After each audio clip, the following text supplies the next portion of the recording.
Alors, la vidéo de Thibaut InShape et Macron qui sont en train de faire leur petite pompe là à Abu Dhabi, est-ce que c'est pas la preuve qu'Internet est définitivement en train de tuer la politique? Si on regarde la vidéo de Thibaut et Macron, ça marche quand même plutôt pas mal pour le président. Il en ressort avec une image assez positive, celle d'un mec sympathique, assez proche des gens. Et ce qui est très avantageux pour Macron, c'est que en face il y a Thibaut InShape quoi, et que le gars il est incapable de poser une question de journaliste, il sait pas faire du contradictoire, il sait pas poser une question difficile. Moi quand je vois ça, je me dis, et je pense qu'on est beaucoup à penser la même chose, qu'il y a une espèce de dépolitisation du débat public dans ce genre de vidéos. En fait, on parle du politicien comme individu, on parle pas de ses décisions, on parle pas des lois qu'il fait voter, on parle pas par exemple de la réforme des retraites, on parle pas de la nomination de Gérald Darmanin comme ministre de l'Intérieur, on parle pas de l'affaire Benalla, on parle pas de toutes ces casseroles que peut avoir Macron. Et la seule chose qu'on voit, c'est une personne, au final presque une star comme les autres, on pourrait dire. Donc c'est pas ouf, mais attention, est-ce que c'est vraiment spécifique à YouTube? Depuis les années 80, il y a des publicitaires, il y a des spécialistes du marketing qui sont venus en politique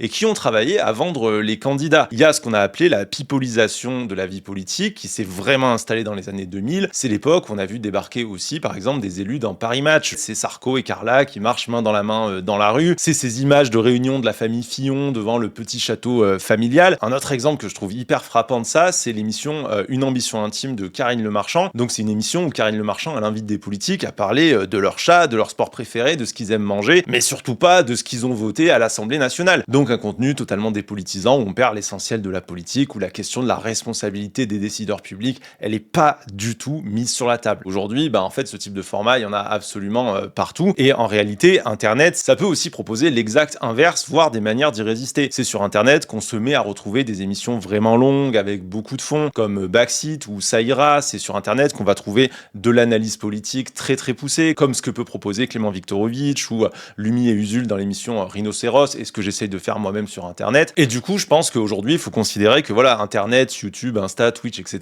c'est des espaces de communication politique comme les autres. Ce qu'on doit faire, nous, c'est apprendre à donner de l'importance au fond, à l'analyse, éviter les formats de pipolisation politique. Mais en fait, cette attention, faut pas l'avoir que pour Internet, il faut qu'on la pousse de partout quand on écoute la radio, quand on regarde la télé, pour éviter justement que tout ce qu'on ait comme retour de la politique, ce soit des images d'un président qui fait des pompes ou de Marine Le Pen qui parle de ses chats.